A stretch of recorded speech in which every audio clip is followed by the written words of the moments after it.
Don't launch your product before you see this. Avoid costly mistakes and follow my 7 steps to launch your product. Hi, I am Alina Gogo, the founder of Soapy Mania, the handcrafted soap boutique, and we sell our products nationwide in the United States, and we make it from scratch. So I know everything about creating a physical product and selling it. I get asked a lot, how did you pick your product? How in the world did you know that this would work? Why did you choose the soap to make? And so on and so forth. And I know that a lot of people want to create their product, especially if you're an influencer with a huge audience. I think it's a crime not to sell a physical product in addition to your influencer's career. In this video, I'm gonna tell you the 7 simple steps how to come up with an idea of a physical product, how to create it, and how to enjoy selling it throughout the years as a side hustle or as your main career. But before you start, please don't forget to click the subscribe button to avoid missing new videos. All right,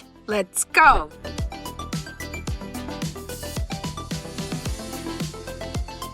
I have already made a video on how to sell a product or service as an influencer, and a part of this video was how to pick the product. However, I have decided to make a bigger video about it just because coming up with ideas and creating your physical product is actually a very big topic, and I have a lot to tell you about it. So this video is gonna be curated for mostly influencers. So if you already have an audience, then this video is specifically curated for you. By the way, it doesn't matter if you're like a beginner influencer or if you have huge, like millions and millions of followers. That doesn't matter.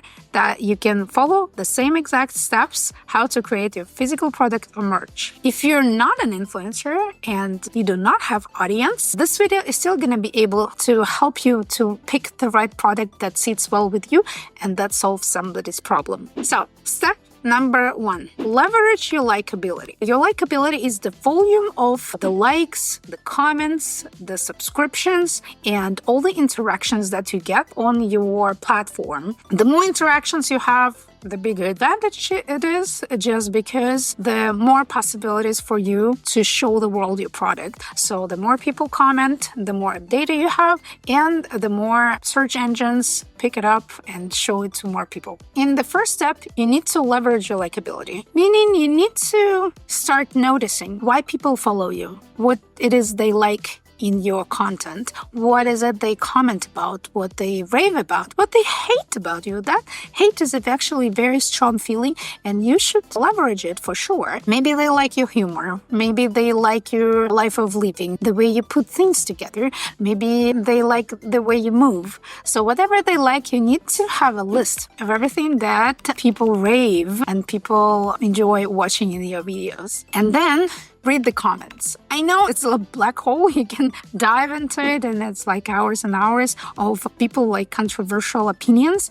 But like once you start reading the comments, you also get an idea like what's going on. The more comments you see, the more ideas you can get.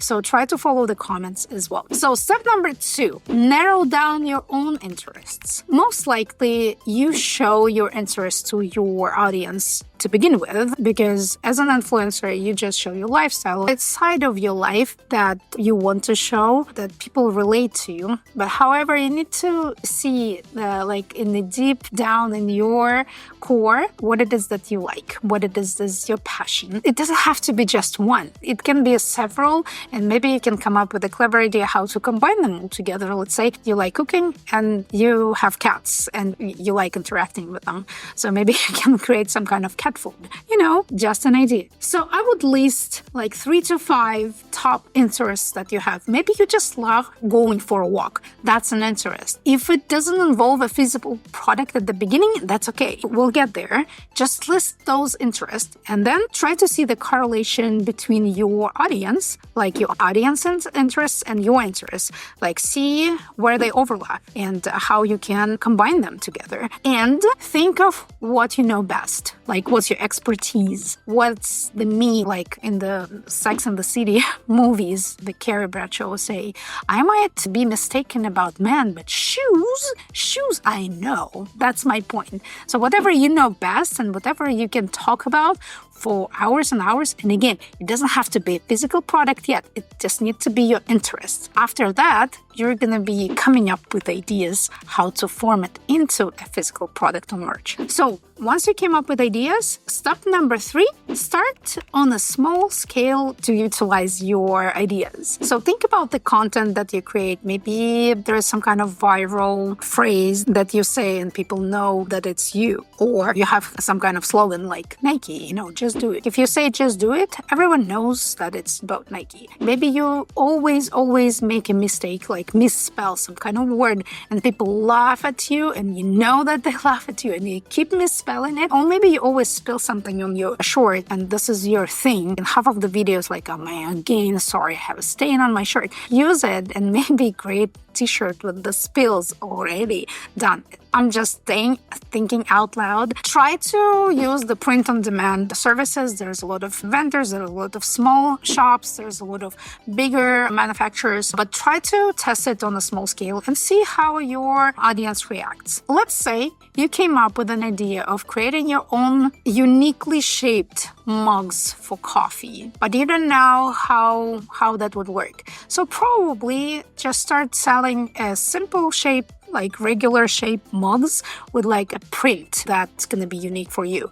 And then once this is a demand, you can outgrow yourself to a unique shape. You would already know your customers, you already know your demand, and you already would have like some free cash to invest into a bigger scale production. So that's why I would suggest testing something on the small merch before you can create your physical product in a bigger scale. Step number 4, try to focus on solving a problem or enhancing an experience. This is actually the core of the business. Even as an influencer, you solve somebody's problem by entertaining them, most likely, or giving them some kind of valuable advice, or maybe like giving them food recipes. Whatever it is, you're solving somebody's problem. There is a need for the content that you create. So that's why in your product, in your merch, you need to also solve some kind of problem or enhance an experience. Let's say you're like a gaming influencer.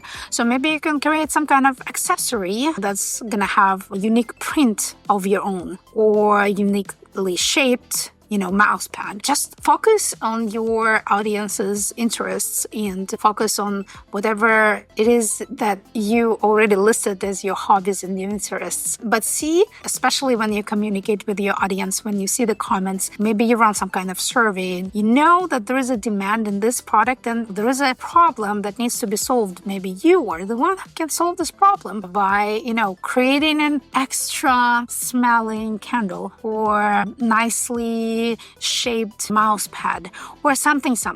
So you need to always keep in mind that in order for a product to be successful, it needs to solve somebody's problem or enhance somebody's experience. Just try to add the value to an existing product, and that's already going to be your unique way and your unique product. Step number 5, listen to the feedback of your customers. Even before you start selling it, even before you launch, you can run some kind of survey and give people like a small discount or extra time to order, like pre-order. Like if you fill out this form, and it can be like simple Google form, and if you fill out this form, if you answer those questions, I'm gonna give you an extra day to order something before everyone else. That's a unique experience and people go for it for sure. Or you give an extra discount for this, like I'm gonna give you like 20% off and you're gonna be the first one to order. Or express some kind of gratitude.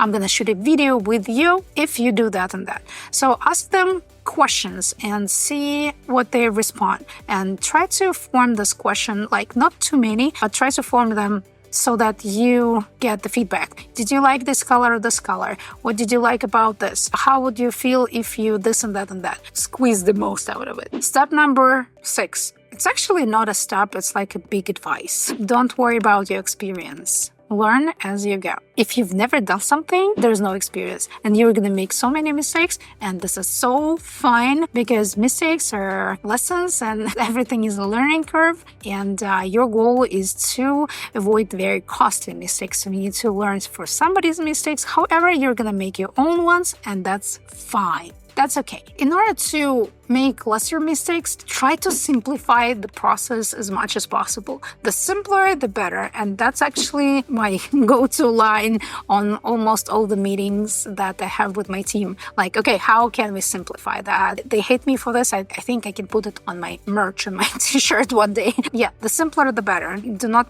create like a big volume of the products right away before you see the demand for it. Try to learn from others, like I said. Try to talk to people. Try to read the books, watch the videos on how people do it, what they've done and what worked, what didn't work. And I share a lot of these advices on my channel here. I state out loud most of my mistakes and I hope you find them helpful. And also use your strengths. So let's say your financial part is not your strength, then talk to someone who has an ability, or even hire someone. I would suggest to hire a lot of people, but if you've never done this before, that's also going to be a challenge to find the right talent. And again, my videos are here for you to help you out with this. However, use your strengths. If you know that you're good at something, just focus on this area. If you know that you're not good at this arena, don't try to solve it yourself. Try to hire someone, try to talk to someone, try to get advice and see what platforms, what tools you can use to simplify this process. Step number 7, and again, it's more like an advice. You gotta have fun. You gotta have fun and enjoy the process, because business is not a goal, is not like one-time thing, it's a journey. And you're always gonna be adapting, you're always gonna be changing, the demand is gonna change, life changes. So who would know that in 2020 the COVID hits and life changes so drastically for most of the people?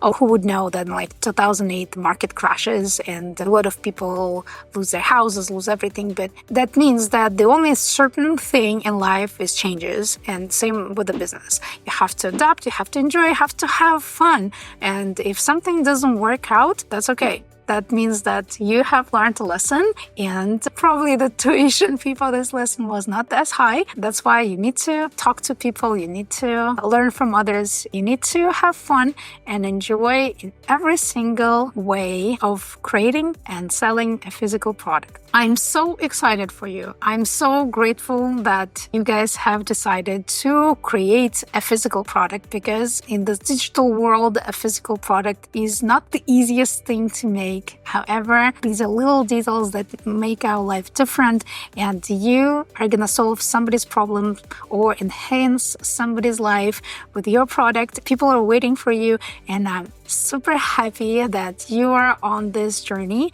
with me. I'm gonna be shooting more videos. If you like this one, if you found this helpful, please click like and subscribe button. I'm gonna be shooting more videos for the influencers as well. Until next time, thank you.